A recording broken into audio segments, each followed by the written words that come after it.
हमेशा हमारा।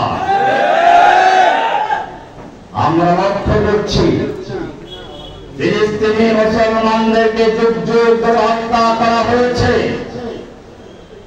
এবং বর্তমানে হচ্ছে।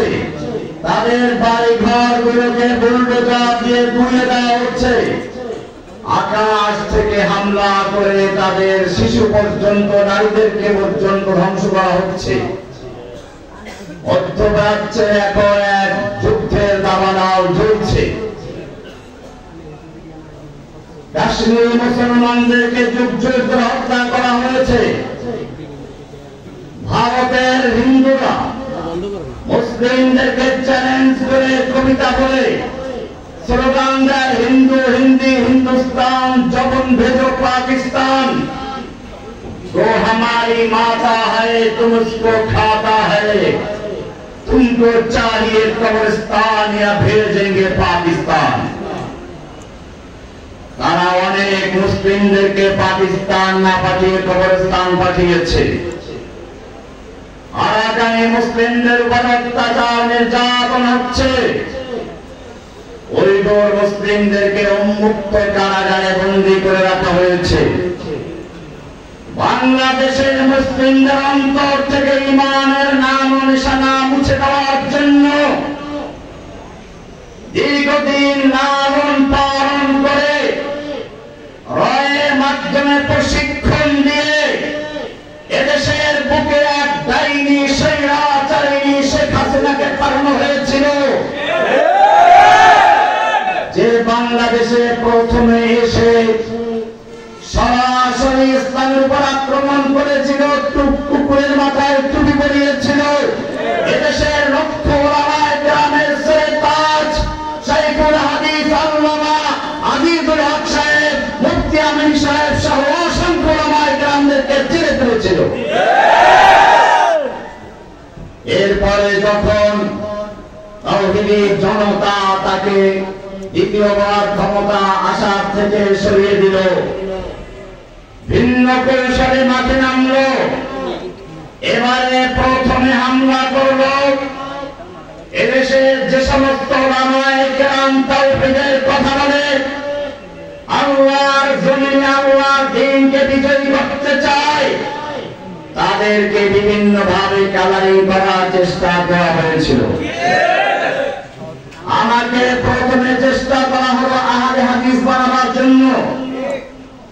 আমি স্পষ্ট বলতে চাই, জসিমউদ্দিন রহমানী কোনদিন আহলে হাদিসের মাদ্রাসায় পড়ে নাই, আহলে হাদিসদের কোন সংগঠনের সাথে নিজেকে সম্পৃক্ত করে নাই। জসিমউদ্দিন রহমানী লালবাগ জামিয়া কোরআনিয়ার ছাত্র, জসিমউদ্দিন রহমানী জামিয়া রহমানিয়ার ছাত্র, জসিমউদ্দিন রহমানী দারুল ছাত্র। সুতরাং যারা এরকম কালারিং করার চেষ্টা করেছে এবং করছে, আমি তাদের সাবধান করে দিতে চাই, আপনারা যতই চক্রান্ত করেন, হাসিনার চক্রান্ত যেভাবে মাসে মাকড়সার জালের মতো ছিন্ন হয়েছে, আপনাদের সকল চক্রান্ত মাকড়সার জালের মতো ছিন্ন হয়ে যাবে ইনশাআল্লাহ। এরপরে হাসিনা চক্রান্ত করো তার চেয়েও মারাত্মক। আল্লাহ এবং আল্লাহর নবীকে নিয়ে কটূক্তি করার জন্য একবার নাস্তিক মোরতাদকে নিয়ে দিল। শাহবাগ আন্দোলনের নামে, গণজাগরণ মঞ্চের নামে সারা বাংলাদেশের মুসলিমদের ঈমান আকীদা নষ্ট করার জন্য নাস্তিকতাবাদীর জাগরণ সৃষ্টি করা হয়েছিল। আমরা তখন বলেছিলাম, শেখ মুজিবকে নিয়ে আপনি আইন করছেন, প্রথমবার তাকে যদি কটূক্তি করা হয় তাহলে 14 বছরের সাজা, দ্বিতীয়বার করলে যাবজ্জীবন সাজা আইন করা হলো। আমরা বলেছিলাম, আপনার কাছে আপনার পিতার মর্যাদা আছে, থাকবেই, আপনার কাছে আপনার পিতার মূল্য থাকবে, এটাই স্বাভাবিক, তার জন্য আইন করুন, আমাদের আপত্তি নেই। কিন্তু জেনে রাখবেন, আপনার কাছে আপনার পিতার যতটা মূল্য মর্যাদা রয়েছে, এদেশের প্রতিটি মুসলমান অন্তরে তার চেয়ে লক্ষ কোটি গুণ মর্যাদা রয়েছে আল্লাহ এবং আল্লাহর রাসূলের জন্য। আল্লাহ এবং আল্লাহর রাসূলকে নিয়ে যদি কেউ কটূক্তি করে, কেউ অবমাননা করে, আল্লাহ এবং আল্লাহর রাসূলের শানে যদি কেউ বেয়াদবি করে, আপনি তাদেরকে কোরআনের আইনে বর্ণিত শাস্তি বিধান করুন। তিনি আমাদের কথা বুঝলেন না, আমাদের ভাষা চিনলেন না, তিনি নাস্তিক মুরতাদদেরকে গোপনে বিদেশ যাওয়ার ব্যবস্থা করে দিল। তখন আমরা চিন্তা করলাম আল্লাহর কোরআনের আইন বাস্তবায়ন করার জন্য এদেশের তাওহীদি মুসলমান যথেষ্ট, তোমাদের কোনো প্রয়োজন নেই। আজকে আপনাদেরকে পরিষ্কার বলি, ভালো রেখে শুনুন, ভালো করে শুনুন। কোরআনের সূরা আহজাব ৩৩ নম্বর সূরার ৬০ এবং ৬১ নম্বর আয়াত পড়ুন। ৫৭ নম্বর আয়াত থেকে শুরু হয়েছে।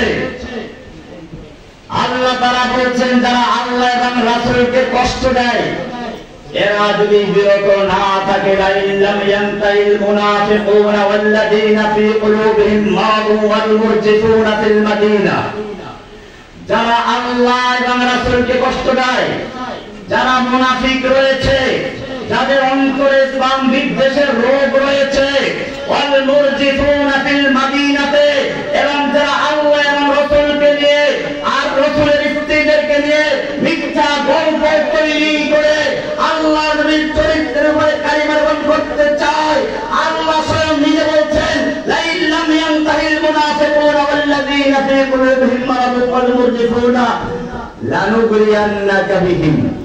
হে নবী, আপনাকে তাদের বিরুদ্ধে আমি খেপিয়ে দেব, উত্তেজিত করে দেব। কে বলেছেন? আল্লাহ। এখানে শেষ নয়, আল্লাহ বলছেন, আইনামা তুকিফু, তাদেরকে যেখানে পাওয়া যাবে উখিযু পাকড়াও করা হবে, অকুত্তিলু তাকতীরা, এবং তাদেরকে নির্মমভাবে কেটে টুকরো টুকরো করা হবে। আরবি যারা জানেন তাদেরকে বলতে চাই, আইনামা তুকিফু মারুফ না মাজহুল? মাজহুল। উখিযু মারুফ না মাজহুল? অকুত্তিলু মারুফ না মাজহুল?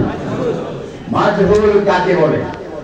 মা লাম ইউসাম্মা ফাইলুহু, যার ফাইল বা কর্তা উল্লেখ থাকে না। আপনি যদি কোরআনের বর্ণনা ভঙ্গিমা দেখেন, দেখবেন উসলুবুল কোরআন কি বলে। চোরের হাত কাটার বিধান সম্পর্কে বলা হয়েছে, আস-সারিকু ওয়াস-সারিকাতু ফাক্তাহু আইদিয়াহুমা, ফাক্তাহু মারুফের সিগা, তোমরা কাটো। তার মানে হচ্ছে চোরের হাত কাটার বিধান কোন ব্যক্তি পর্যায়ে কার্যকর করা যাবে না, এটা ইসলামী খেলাফত কায়েমের রাষ্ট্রে বাস্তবায়ন করবে। এমনি ভাবে আয-যানিয়াতু ওয়াজ-যানি ফাজলিদু কুল্লা ওয়াহিদিন মিনহুমা মিয়াতা জাওদা, জিনাকারী মিয়া, জিনাকারী, ব্যভিচারী মিয়া, ব্যভিচারী, পুরুষ হোক নারী হোক 100 দররা মারো। ফাজলিদু মারুফ না মাজহুল? তার মানে জিনা ব্যভিচারের আইন কোন ব্যক্তি পর্যায়ে করা যাবে না, এটা ইসলামী রাষ্ট্র গঠন হওয়ার পরে রাষ্ট্রীয়ভাবে কাজের মাধ্যমে কার্যকর করা হবে। ভারতের নয়, জেনে রাখবে সারা দুনিয়ার মুসলিম তাওহীদি জনতা জেগে উঠেছে। हर संदे मचलती के नूने अफसूने कबे सबे दम तोड़ दिया, अब जाग उठे हैं दीवाने, दुनिया को जगाकर दम लेंगे। সুতরাং ভারতে যারা আল্লাহর নবীকে কটূক্তি করছো, দুনিয়ার যে কোনো প্রান্তে কটূক্তি করো, জেনে রাখবে তোমরা যেখানে থাকবে সেখানে তোমাদেরকে তোমাদের পাওনা চুকিয়ে দেওয়া হবে। ভাইরা আমার, অনেক গুরুত্বপূর্ণ কথা ছিল না, আমাদের সময় হয়ে গেছে। আমরা আমাদের যুবক ভাইদেরকে বলবো, আজ আজকে সিরাতুন নবীর উপর গুরুত্বপূর্ণ আলোচনা হওয়ার ইচ্ছা ছিল। আমি একটা আয়াত পড়েছিলাম, সেটার মধ্যে বলা আছে আল্লাহ তাআলা একটা আয়াতে বলেছেন আল্লাহ রাব্বুল আলামিন সমস্ত নবী এবং রাসূলকে একাত্র করে একটা অঙ্গীকার নিয়েছেন, সমাবেশ করেছেন। কিসের সমাবেশ? আল্লাহ তাআলা সমস্ত নবী রাসূলকে উদ্দেশ্য করে বলছেন লামা আতাইতুকুম মিন কিতাবিন ওয়া হিকমা, আমি তোমাদেরকে কিতাব দেব, হিকমা দেব। সুম্মা জাআতুম রাসূলুম মুসাদ্দিকুল লিমা মাআকুম, অতঃপর তোমাদের কাছে সর্বশেষ নবী আসবেন, একজন রাসূল আসবেন। তিনি যখন আসবেন তোমাদের কাজ হচ্ছে তার প্রতি ঈমান আনতে সাহায্য করা। আল্লাহ বলেন লা তু'মিনুন্না বিহি ওয়া লা তানসুরুন্নাহু, তোমরা তার উপর ঈমান আনতে তাকে সাহায্য করবে। পরে প্রশ্ন করেছেন আকরারতুম, ক্বালু আকরারনা, সব নবী রাসূলগণ বলেন আমরা মেনে নিচ্ছি। এবারে আল্লাহ বললেন ক্বালা ফাশহাদু ওয়া আনা মাআকুম মিনাশ শাহিদিন, তোমরা সাক্ষী থাকো আমরাও সাক্ষী রইলাম।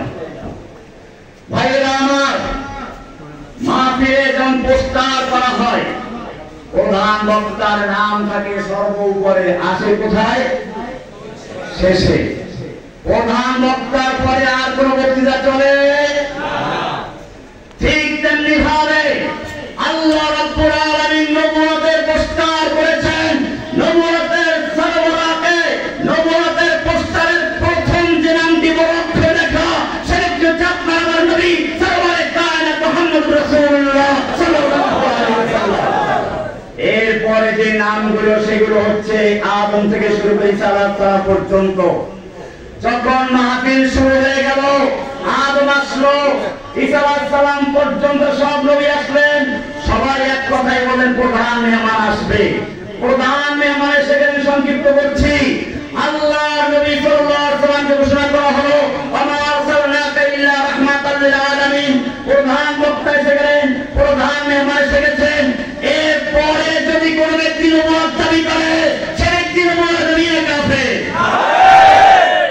এজন্য কাদিয়ানীরা মুসলমানরা কাফের। কাদিয়ানীদের কাছে দলিল চাওয়া যায় নাই।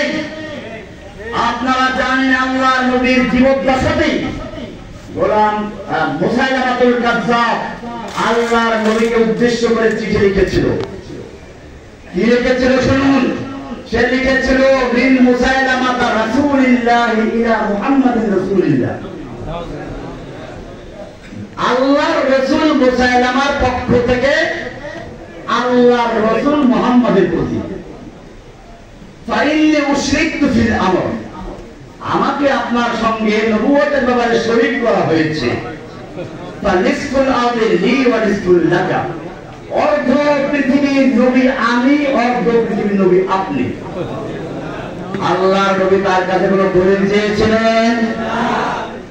স্পষ্ট হয়ে যান আল্লাহর নবী কি উত্তর দিলেন।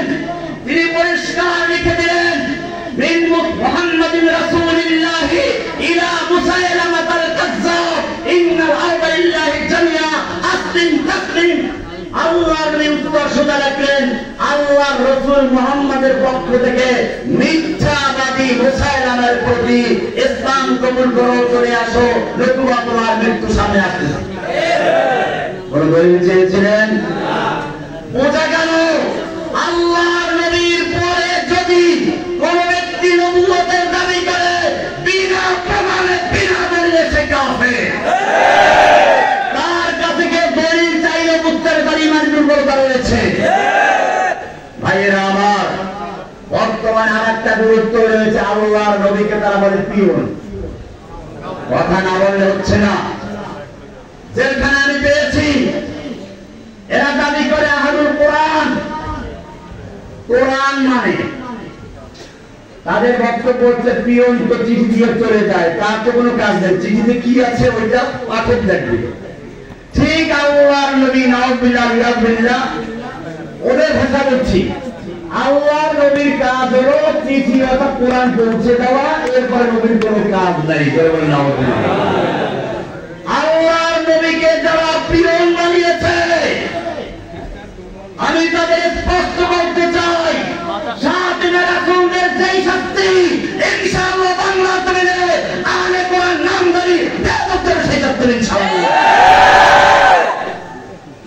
জেনে রাখো, আহলুল কোরআনকে বলছে, কোরআন পরিষ্কার বলছে রাসূল পিয়ন নন।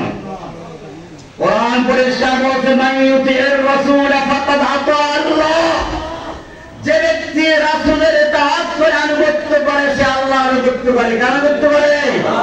পিয়নের কি আনুগত্য করা হয়? শুধু তাই না, আল্লাহ কাছে বলেছেন কুল ইন কুনতুম তুহিব্বুনাল্লাহ ফাত্তাবিউনি, হে নবী আপনি বিশ্ব মুসলিমদের জানিয়ে দিন, তোমরা যদি আল্লাহকে ভালোবাসতে চাও তাহলে আমার আনুগত্য করো, ইহবিবুকুমুল্লাহ, আল্লাহ তোমাদের ভালোবাসবেন, আল্লাহ ক্ষমা করে দিবেন।